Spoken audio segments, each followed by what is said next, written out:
So the guts of the story is that there's a tsunami in the Gold Coast, which then floods a car park and a supermarket, and unbeknowingly to the survivors of the tsunami, they're now having to deal with great white sharks who are smarter than usual, I'd say.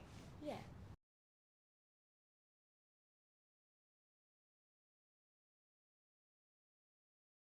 Heather's realization when she's stuck in the car park, she's probably never had anything bad ever happen to her, let alone to be in this situation. So I think for her, all she can think of is I'm stuck and I'm the only person that's in trouble and we need help. So I think she's quite insular in it, and I think it's just probably just a lot of shock. Really, she probably has just never had to deal with anything even remotely like that. So yeah, she's got some interesting reactions.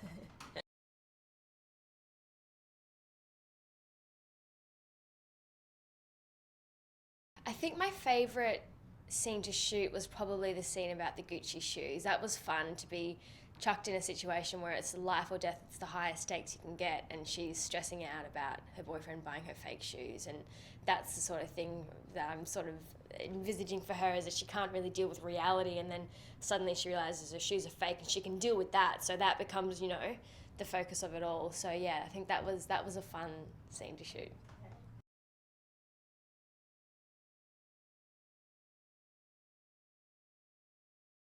It was actually fun working in the car park set. I think it looks $1 million. The first day we got in there, I was just amazed. There was like fire and there's all this dripping water, and it just looks really ominous. So it was really cool shooting in there, and they actually had us in the submerged BMW under the water. So you're just looking around at like murky figures, and so it was good to get that sort of idea at the beginning, because to be stuck in a car that's covered in water and to see shadows going past you would just be the most terrifying thing. So I think I really enjoyed being in a set that really let you sort of get involved in the actual story. Like, there's a lot of imagination needed for it, but it was good having such a true to form set.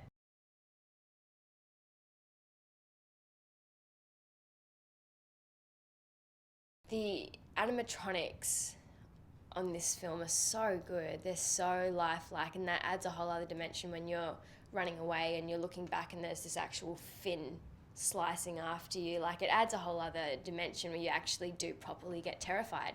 But they look incredible. We saw some of the tests before we started shooting of them testing in the tank from the top, and it swims exactly like a shark, and it's big and it's like silicony on the outside. So when it goes to bite things, it crunches up, and it's yeah, properly terrifying.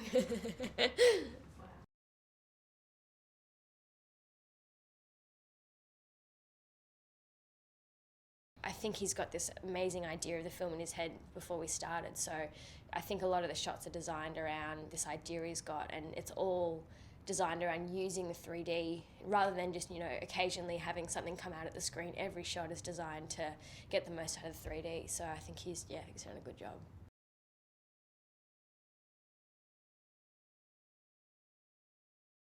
I think the audiences can expect quite an experience from this film. I think between the 3D and the fact that there's quite a few little stories going on within the main story, and then even then there's funny relationships, and there's a robbery and all sorts of funny dynamics. So I think it's going to be, it's a shark movie. There's going to be lots of sharks and people getting killed, but there's also a lot of intricate like dynamics and relationships and that sort of stuff. So I'm hoping that'll give it a bit of heart and a bit of soul. So yeah.